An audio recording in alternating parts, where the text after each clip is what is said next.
உலகெங்கிலும் வாழும் spiritual tax Tamil நேயர்களுக்கு அன்பு வணக்கம். நான் உங்கள் ஜோதிடர் குரு வரதராஜ பெருமாள். இந்த நிகழ்ச்சியில நம்ம என்ன பார்க்க போறோம் அப்படின்னா வந்து, மாத பலன். ஜூலை மாத பலன்கள் பார்க்க போறோம். ஜூலை மாத பலன்கள் அப்படின்னாலே மாத கிரகங்கள் ரொம்ப முக்கியத்துவம் வாய்ந்ததா இருக்கும். மாத கிரகங்கள் அப்படின்னா யார் யாரு? சூரியன், புதன், செவ்வாய், சுக்கிரன் இவங்கலாம் மாத கிரகங்கள். ஆண்டு கிரகங்கள் வந்து சனி, குரு, ராகு, கேது இந்த அனைத்து கிரகங்களையும், கிரக நிலைகளையும் உங்க ராசிக்கு இவங்கலாம் என்னென்ன யோகங்கள குடுக்க போறாங்க? என்னென்ன விஷயத்துல நம்ம கவனமா இருக்கணும்? என்ன மாரி நம்ம மனநிலைக்கு வந்தோம்னா, இந்த ஜ என்ன சொல்றது? இந்த மாத பலன் அப்படின்னு வரும்போது வந்து கோச்சார பலன், கோச்சாரத்த அடிப்படையா வச்சு தான் சொல்லப் போறோம். கோச்சாரம்ன்றது வந்து சந்திரன் அடிப்படையா வச்சு சொல்லக்கூடிய பலன்கள். சந்திரன் தான் மனோகாரகன். ஸோ அந்த வகையில அ நம்ம மனசுல என்னென்ன விஷயங்கள மைண்ட் செட் பண்ணிக்கிறோமோ, அதெல்லாம் நிச்சயமா நமக்கு கிடைக்கப் போகுது அப்படின்றதுனால, என்னென்ன விஷயத்த நம்ம வந்து செய்யணும், செய்யக்கூடாது அப்படின்றத பத்தி டீட்டெயிலா சொல்லப் போறோம். நிகழ்ச்சிய தொடர்ந்து பாருங்க. நிச்சயமா உங்களுக்கு பயனுள்ளதா இருக்கும்.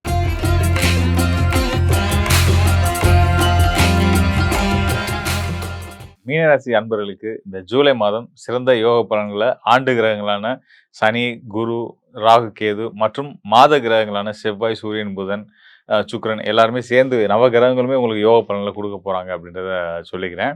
காரணங்களையும் நான் சொல்லப் போறேன். இப்போ வந்து மாத கிரகங்கள் அப்படின்னு நம்ம பார்க்கும்போது வந்து பார்த்தீங்கன்னா, செவ்வாய் மாத பலன் பார்க்கும்போது நம்ம செவ்வாய எடுத்துக்க வேண்டியிருக்கு முதன்மையா. செவ்வாய் ஏன் முதன்மையா எடுக்கிறோம் அப்படின்னா, மீன ராசிக்காரர்களுக்கு தன, குடும்ப, வாக்குஸ்தானம் மற்றும் பாக்கியஸ்தானத்து அதிபதி வந்து பார்த்தீங்கன்னா செவ்வாய் தான்.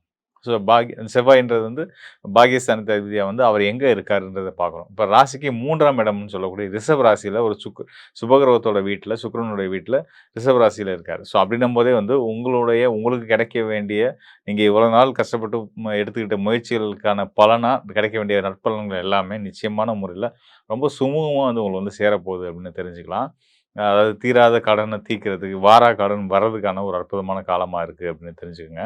கூடுதலா வந்து பார்த்தீங்க அப்படின்னா, அடுத்ததா ராசிக்கு 4ஆம் இடத்துல சூரியனும், புதனும் சேர்ந்திருக்கிறாங்க. சூரியன் வந்து உங்களுக்கு 6ஆம் இடத்து அதிபதியா வந்து அவர் 4ஆம் இடத்து அதிபதி புதனோட சேர்ந்து 4ஆம் இடத்திலேயே இருக்கிறதுன்றது வந்து பார்த்தீங்கன்னா, கடன் வாங்கி சொத்து வாங்கக்கூடிய, வீடு, மனை வாங்கக்கூடிய யோகம். வீடு வித்து நீங்க சொத்து வித்திருக்கலாம். அதுக்கான பணம் வராம தடைகள் இருந்திருக்கலாம். அதெல்லாம் வந்து உங்களுக்கு இப்பலாம் வந்து சேர்றதுக்கான ஒரு காலமா இருக்கு. குறிப்பா சொல்லணும்னா, இந்த ஜூலை மாதத்தில நீங்க முன்னாடி எடுத்த நல்ல விஷயங்கள்ல ஏற்பட்ட தடைகள் எல்லாம் நீங்கி, தடைகள தாண்டி நீங்க வெற்றிகள அடையக்கூடிய ஒரு அற்புதமான காலமா இருக்கு அப்படின்னு தெரிஞ்சுக்கங்க. இந்த சூரியன், புதன் சேர்க்கை அப்படின்றது புதாதித்ய யோகம். புதாதித்ய யோகம் நல்ல முறையில செயல்பட்டுட்டு இருக்கு. 4ஆம் இடத்துல மிதுன ராசியில புதாதித்ய யோகம் அப்படின்றது வந்து பார்த்தீங்கன்னா, உங்க செல்வாக்கு உங்களுடைய நடத்தையின் மூலியமா சமூகத்தில நல்ல மரியாதையை பெறப் போறீங்க அப்படின்றது சொல்லலாம். இதுல புதன் வந்து பார்த்தீங்கன்னா, உங்க ராசிக்கு 7ஆம் இடத்து அதிபதியா வந்து அவர் வந்து 4ஆம் கேந்திரத்தில சூரியனோட சேர்ந்திருக்காரு. 6க்குரிய சூரியனோட சேர்ந்திருக்கிறாரு. ஸோ, அப்போ கணவன் மனைவி உறவுகளும் சிறக்கப் போகுது. கணவன் மனைவி ஒருத்தருக்கு ஒருத்தர் சப்போர்ட்டிவாவும் இருக்க போறீங்க. ஒருத்தரோட வெற்றிக்கு ஒருத்தர் உறுதுணையா இருக்க போறீங்க. இன்னும் கூடுதலா சொல்லணும்னா, புதன் வந்து புத்திகாரகன். அவர் சூரியனோட சேரும்போது வந்து பார்த்தீங்கன்னா, புதாதித்யம் செயல்படுதுன்னு நம்ம சொல்றோம். ஸோ, இது என்னன்னா, உங்களோட தனித்துவமான சிந்தனைகள் மூலமா, சிறப்பான அந்த ஒரு மாற்றி யோசிக்கக்கூடிய திறன் மூலியமா, உங்களுக்குன்னு வந்து ஒரு புது அடையாளத்த நீங்க கிரியேட் பண்ணிக்க போறீங்கன்ற அளவுக்கு சொல்லலாம். அது மட்டும் இல்லாம, இந்த மாதம் இன்னொரு சிறப்பு இருக்கு. என்னன்னா, அதாவது அசுர கிரகம்னு சொல்லக்கூடிய அனைத்து கிரகங்களுக்கும் தலைவர் யாருன்னா, சுக்கிரன் தான். சுபிட்சக்காரன் சுக்கிரன் தான். அவர் தான் அசுர குரு. அவங்களுக்கெல்லாம் வந்து வழிகாட்டியா இருக்கக்கூடியவர் அவர் தான்.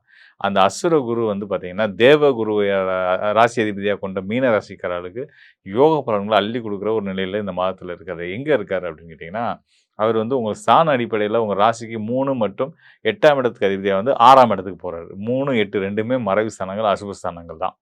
6ஆம் இடம்ன்றது ஒரு மறைவு ஸ்தானம் தான். ஸோ, அப்ப இங்க சுக்கிரன் வந்து உங்களுக்கு எப்படி பலன் குடுக்குறார்ன்னா, கெட்டவன் கெட்டிடில் கிட்டிடும் ராஜயோகம்ன்ற அடிப்படையில 3, 8க்கு அதிபதியா வந்து அவர் 6ஆம் இடத்துல மறையிறதுனால, கெட்டவன் கெட்டுட்டான் அப்படின்ற மாரி அர்த்தத்தின் அடிப்படையில, அந்த ஸ்தான அடிப்படையில அவர் வந்து உங்களுக்கு 3, 8க்குரிய அதிபதியா வந்து 6ஆம் இடத்துல போறாரு இல்லையா? ஸோ, அப்ப கெட்டவன் கெட்டிடு கிட்டிடும் ராஜயோகம்ன்ற ஜோதிட விதியின்படி சுக்கிரனால உங்களுக்கு யோகம் கிடைக்கும். என்ன யோகங்கள் கிடைக்கும்? அந்த கெட்ட கிரகம் கெட்டு போனதுனால நமக்கு என்ன யோகம் கிடைக்கும் அப்படின்னா, சுக்கிரனுடைய காரகத்துவம் எல்லாமே கிடைக்கும். சுக்கிரன்னா யாரு? மன மகிழ்ச்சி, சந்தோஷம், கொண்டாட்டங்கள், வீடு, மனை, வண்டி, வாகன யோகங்கள், ஆ நண்பர்கள், உறவுகள் இவங்களோட சேர்ந்து செலிப்ரேஷன், பார்ட்டி அப்படின்னு கொண்டாடக்கூடிய விஷயங்கள், பயணங்கள் இதெல்லாம் குடுக்கக்கூடியவர் தான் சுக்கிரன். இந்த வகையிலெல்லாம் உங்களுக்கு ஆதாயங்கள் கிடைக்க போகுதுன்றது சுக்கிரனால கிடைக்கக்கூடிய இந்த மாதம் உங்களுக்கு கிடைக்கக்கூடிய சிறப்பு பலன்கள் நம்ம தெரிஞ்சுக்கலாம்.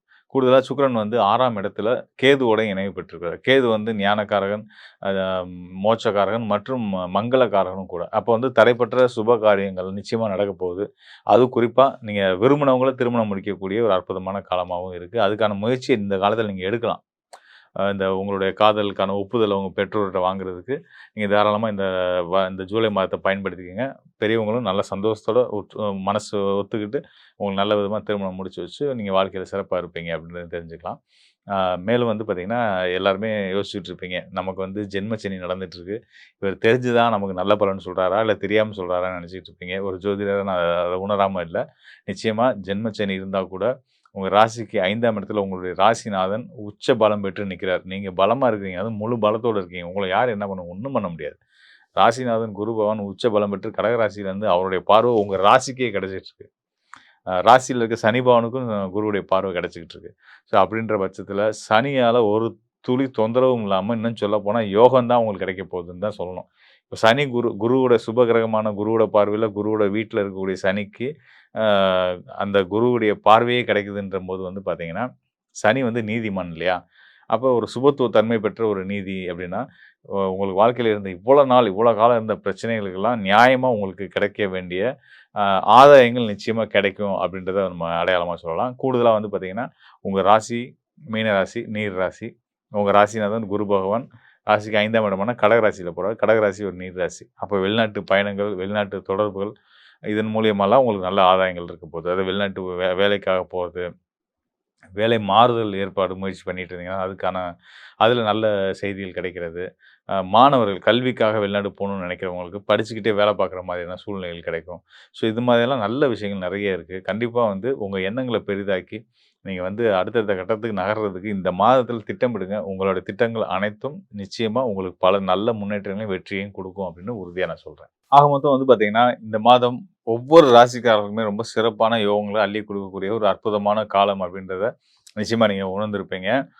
காரணங்கள் என்னன்னு கேட்டீங்கன்னா, குரு உச்சம் பெற்றிருக்கிறது. இந்த ஆண்டு முழுவதுமே சிறப்பு. உலகத்துக்கே சிறப்பு. அப்படின்னும்போது ஒவ்வொரு ராசிக்காரர்களும் மேஷம் முதல் மீனம் வரைய எந்த ராசியில பிறந்தவங்களா இருந்தாலும் நிச்சயமான முறையில குருவோட அருள் பரிபூரணமா இருக்கு. உலகத்துல வாழ்ற ஒவ்வொரு உயிருக்குமே வந்து ரொம்ப நல்ல ஒரு பலன்கள, மன மகிழ்ச்சி, சந்தோஷத்த, தன காரகனா குரு வரதுனால பொருளாதார முன்னேற்றத்த குடுத்துட்டு இருக்காரு. குறிப்பா இந்த மாதம், ஜூலை மாதம் அவரோட நிலை என்னவா இருக்கு? அவருக்கு சப்போர்ட் பண்ணிட்டு இருக்கக்கூடிய அதாவது சப்போர்ட் அப்படின்றது வந்து குருவுக்கு திரிகோணத்தில இருக்கக்கூடிய சனி. இந்த மாதம் ரொம்ப அற்புதமான ஒரு மாதம். நீங்க கவனிச்சு பார்த்தீங்க அப்படின்னா, நான் பலன் சொல்லும்போது நீங்க கவனிச்சிருப்பீங்க. திரிகோண நிலை தொடர்புகள்ல கிரகங்கள் இருந்தா வலுப்பெற்று யோக பலன்கள செய்வாங்கன்னு சொன்னோம் இல்லையா? அந்த வகையில சனிக்கு 5ஆம் இடத்துல குரு, குருக்கு 9ஆம் இடத்துல சனி. அப்புறம் வந்து பார்த்தீங்கன்னா, ராகுவுக்கு 5ஆம் இடத்துல சூரியன், புதன். சூரியன், புதனுக்கு 9ஆம் இடத்துல ராகு. இப்படியான ஒரு முக்கியமான கிரகங்களுக்குள்ள வந்து திரிகோண தொடர்பு, நல்ல இணைவு இருக்கு. நம்ம ஏற்கனவே சொன்ன மாரி ஒருத்தர் ஒருத்தர் பகையா இருந்தா கூட, இந்த திரிகோண தொடர்புக்குள்ள வந்துட்டாங்க அப்படின்னா, நல்ல பலன்களையே குடுப்பாங்கன்ற வகையில இந்த மாதம் ரொம்ப சிறப்பாவே அமைஞ்சிருக்குன்னு நம்ம தெரிஞ்சுக்கிறணும். கூடுதலா செவ்வாய், சுக்கிரனோட கேந்திர தொடர்பு.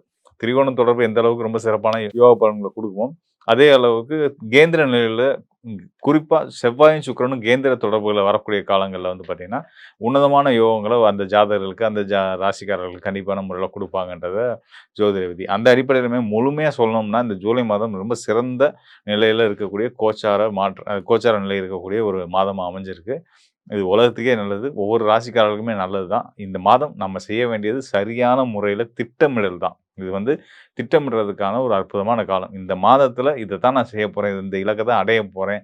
அப்படின்றத நீங்க திட்டமிட்டுட்டீங்க. அந்த விஷயத்த நீங்க புடிச்சிட்டீங்க அப்படின்னாலே நீங்க ஜெயிச்சிட்டீங்க லைஃப்ல. அப்படின்னு உறுதியா சொல்லலாம். அதனால தயவுசெய்து இந்த காலத்த மிஸ் பண்ணாதீங்க. சரியான முறையில பயன்படுத்தி உங்க வாழ்க்கையோட இலக்கு என்னன்னு முடிவு பண்ணுங்க. அந்த இலக்க அடையறதுக்கான பாதைய முடிவு பண்ணுங்க. ஏற்கனவே எனக்கு இலக்கும் தெரியும், பாதையும் தெரியுன்றவங்க, தயவுசெய்து அந்த பாதையில நடக்க ஆரம்பிங்க. வெற்றி உங்க பக்கமா இருக்கும் அப்படின்றது வந்து கோச்சாரம் சொல்லக்கூடிய விஷயமா இருக்கு. இத தாண்டி உங்களுக்கு வந்து இன்னும் துல்லியமா டீட்டெயிலா இதுதான் கோச்சாரம் பார்த்துட்டா ஆனா கோச்சாரத்த சொல்றாங்க, நல்லா இருக்குன்றாங்க, இல்ல சரி இருக்காதுன்றாங்க. ஆனா நல்லா இருக்கு. நல்லா இருக்குன்னு சொல்றாங்க, நல்லா இல்லாம இருக்கு. இப்படிலாம் உங்களுக்கு சில விஷயங்களுக்கு வந்து கன்ஃப்யூஷன்ஸ்ல இருப்பீங்க இல்லையா? ஸோ அதெல்லாம் நீங்க வந்து அதுக்கு என்ன என்ன காரணம்ன்றத நான் சொல்லிடுறேன். அதாவது ஒருத்தருக்கான பலன் சொல்றது அப்படின்றது வந்து ஜோதிடத்த பொறுத்தவரைக்கும் 3 நிலைகள்ல நம்ம சொல்லணும். அதாவது விதி, மதி, கதி. இத நான் பல இடங்கள்ல பதிவு பண்ணியிருக்கேன். என்ன அப்படின்னா, விதி அப்படின்றது வந்து நம்மளுடைய சுய ஜாதகத்துல நம்மளுடைய லக்னம். நம்ம லக்னம் என்ன? இப்ப நம்ம லக்னாதிபதியோட நிலை என்னவா இருக்கு? நமக்கு நடந்துருக்க தசாபுத்தி காலங்கள் என்ன? அந்த தசாபுத்தி கிரகங்கள் நமக்கு சப்போர்ட்டிவான கிரகங்களா? இல்ல பகை கிரகங்களா? இத பார்க்கணும். இதுக்கு அடுத்ததா வந்து பார்த்தீங்கன்னா, மதி. மதின்றது இப்ப நம்ம சொன்னோம் இல்லையா? ராசி, கோச்சாரம் அடிப்படையில சொல்லக்கூடிய பலன்கள். உங்க ராசிக்கு கிரகங்கள், ஏனைய கிரகங்கள் எங்கெங்க இருக்காங்க? அவங்க என்ன பலன்கள் செய்வாங்கன்று பார்த்து சொல்றது. அதுக்கு அடுத்ததா கதி. அதாவது சூரியன். சூரியனுக்கு உங்களுடைய ஜாதகத்தில சூரியனுக்கு என்னென்ன நிலையில கிரகங்கள் ஏனைய கிரகங்கள் இருக்காங்க, கோள்கள் நிக்கிறாங்கன்றத வச்சு சொல்லக்கூடிய இந்த 3யும் அனலைஸ் பண்ணி தான் ஒருத்தருக்கான சரியான இன்னும் துல்லியமான பலன்கள சொல்ல முடியும். இப்ப நம்ம சொன்னது மதிய அடிப்படை, ராசி அடிப்படையில சொல்லப்பட்ட பலன்கள். ராசி அடிப்படையில சொல்லப்பட்ட பலன்கள் முழுமையா கோச்சாரம் வந்து ரொம்பவே சப்போர்ட்டிவா இருக்கு. அதுல எந்த சந்தேகமே வேண்டாம். கூடுதலா உங்களுடைய சுய ஜாதகத்திலேயும் உங்களுடைய நேரம் எப்படி இருக்கு? உங்களோட அடுத்து வரக்கூடிய காலம் எப்படி இருக்கு? அந்த காலத்தையும் இதையும் இணைச்சு பார்த்து பலன் சொல்லும்போது தான், உங்களுக்கான இன்னும் சரியான துல்லியமான பலன் கிடைக்கும். ஸோ அந்த மாரி பலன் தேவைப்படுறவங்க, இந்த டிஸ்ப்ளேல இருக்க என்னுடைய எண்ணுக்கு நிச்சயமா தொடர்பு கொள்ளுங்க. உங்களுக்கு நிச்சயமா உங்களுக்கு ஒரு நல்ல ஒரு வழிகாட்டுதலா குடுக்குறேன். ஸோ இதெல்லாம் நம்ம எடுத்து பார்க்கும்போது தான், நமக்கான ஒரு பெரிய கிளாரிட்டி கிடைக்கும். அவன் என்ன செய்யணும், என்ன செய்யக்கூடாது அப்படின்றது தெரியும் வரும். எனக்கு ஒரு சந்தோஷமான விஷயம் என்னன்னா, இந்த ஜூலை மாத கோச்சார பலன்கள், அதாவது ராசி மதிய அடிப்படையில சொல்லக்கூடிய, ராசிக்கு சொல்லக்கூடிய பலன்களுக்கு இந்த கோச்சார நிலைகள் ரொம்பவே சிறப்பா இருக்கின்றதுனால, உலகத்தில எல்லா மக்களுக்கும் மனசுல சந்தோஷமும், மகிழ்ச்சியும் நிறைஞ்சிருக்கும். பொருளாதார ரீதியாவும் மன திருப்தியோட இருப்பாங்க. உறவுகளோட நிம்மதியா, சந்தோஷமா இருப்பாங்க. ஏற்கனவே நான் சொல்லிட்டு இருந்த ஒரு விஷயம் தான் வந்து என்னன்னா இந்த போர் சூழல்லாம் குரு உச்சம் பெற்ற பின்னாடி சரியாயிரும். அந்த உலக நாடுகளுக்கு பிரச்சனைகள் எல்லாம் போயிட்டு இருந்துச்சு இல்லையா? விலைவாசி உயர்வு, அதனால அ பொருள் தட்டுப்பாடு, விலைவாசி உயர்வு நடந்துச்சு இல்லையா? ஸோ அதெல்லாம் வந்து சரியாயிரும்னு நான் சொல்லியிருந்தேன். நான் சொன்ன மாதிரி நெறைய பேர் என்னோட நண்பர்களே சொல்லலாம், "ஆமாங்க நீங்க சொன்னீங்க. இந்த போர் சூழல்லாம் அமைதியாயிரும். குறைஞ்சிரும், வேகம்லாம் குறைஞ்சிரும்னீங்க. அதுமாரி சரியாயிடுச்சுன்னு சொல்லிட்டு இருந்தாங்க. கேட்கவே சந்தோஷமா இருந்துச்சு. ஸோ அந்த வகையில இந்த ஜூலை மாதமுமே வந்து எல்லாருக்கும் மன மகிழ்ச்சிகள அள்ளி குடுக்கக்கூடிய ஒரு அற்புதமான காலமா இருக்கு அப்படின்றத நான் இங்க மீண்டும் ஒரு முறை பதிவு பண்ணிக்கிறேன். மேலும் நண்பர்களுக்கு ஒரு முக்கியமான விஷயத்த நான் வந்து ஷேர் பண்ண நினைக்கிறேன். அதாவது நம்மளுடைய ஸ்பிரிச்சுவல் டாக்ஸ் தமிழ் சேனல் வந்து பார்த்தீங்கன்னா, அம் மாதந்தோறும் பல நல்ல ஆன்மீக நிகழ்ச்சிகள், ஜோதிட நிகழ்ச்சிகள வந்து உலகளாவிய அளவுல கோடிக்கணக்கான மக்களுக்கு போய் சேர்த்துட்டு இருக்கிறாங்க. ஸோ இந்த பிளாட்ஃபார்ம பயன்படுத்தி உங்களுடைய சேவைகள், உங்களுடைய தொழில விரிவுபடுத்தணும், உங்கள அடையாளப்படுத்திக்கணும், உங்களுடைய அட்வர்டைஸ்மென்ட்ட வந்து மக்களுக்கு, தமிழ் மக்களுக்கு உலகளாவிய அளவுல இருக்கக்கூடிய தமிழ் மக்களுக்கு கொண்டு போய் சேர்க்கணும்னு நினைக்கிறீங்க. குறிப்பா வந்து இந்த அ ஆன்மீகம் தொடர்புடைய சேவை துறையில இருக்கக்கூடியவங்க, அதாவது சுற்றுலா பண்ணுவாங்க, ஆன்மீக சுற்றுலாக்கள் பண்ணக்கூடியவங்க, அந்த ஆன்மீக பொருட்கள் வந்து தயாரிக்கக்கூடிய நிறுவனங்கள், பூஜை பொருட்கள் தயாரிக்கக்கூடிய நிறுவனங்கள், இப்படிப்பட்ட உங்களுடைய தேவை வந்து நம்ம சேனல் பார்க்கக்கூடிய நிறைய மக்களுக்கு இருக்கு. உலகளாவிய அளவுல நம்மளுடைய நேயர்களுக்கு தேவை இருக்கு. ஸோ அது உங்களுடைய இத பார்க்கக்கூடிய யாராவது இந்த நிறுவனங்கள நடத்தக்கூடியவங்களா இருந்தீங்கன்னா, நிச்சயமா உங்களுடைய விளம்பரத்த நீங்க வந்து நம்ம சேனல்ல பண்ணலாம். அதுக்கு இங்க இருக்கக்கூடிய டிஸ்ப்ளேல இருக்கக்கூடிய நம்பருக்கு தொடர்பு கொள்ளுங்க. சேனல் நிர்வாகம் வந்து உங்களுக்கு சரியான வழிகாட்டுதல் குடுப்பாங்க. அத பத்தின விவரங்கள சொல்லுவாங்க. அதன் மூலியமா நீங்களும் பெரிய அளவுல பயனடைய முடியும் அப்படின்றத ஒரு முழு நம்பிக்கையோட உங்களுக்கு நான் சொல்றேன். மேலும் சொல்லணும்னா, நம்ம YouTubeல மட்டும் இல்லாம, Facebook, Instagram ஆகிய அனைத்து விதமான சமூக ஊடகங்கள்லயுமே வந்து நம்மளுடைய ஸ்பிரிச்சுவல் டாக்ஸ் தமிழ் சேனலுக்குன்னு ஒரு தனித்துவமான ஒரு நேயர் கூட்டம் இருக்காங்க. ஸோ இத நீங்க சரியான முறையில பயன்படுத்திக்கும் பட்சத்தில உங்களுக்கும் உங்களோட தொழில் வளர்ச்சிக்குமே வந்து மிகப்பெரிய ஒரு உதவிகரமா இருக்கும் அப்படின்றத சொல்லிக்கிறேன். கண்டிப்பா பயன்படுத்தி பாருங்க. நிச்சயமா நீங்களும் பயனடைவீங்க அப்படின்றத நான் உங்களுக்கு மீண்டும் ஒரு முறை சொல்லிக்கிறேன். நன்றி, வணக்கம் நண்பர்களே. மீண்டும் நல்ல நிகழ்ச்சியில சந்திப்போம்.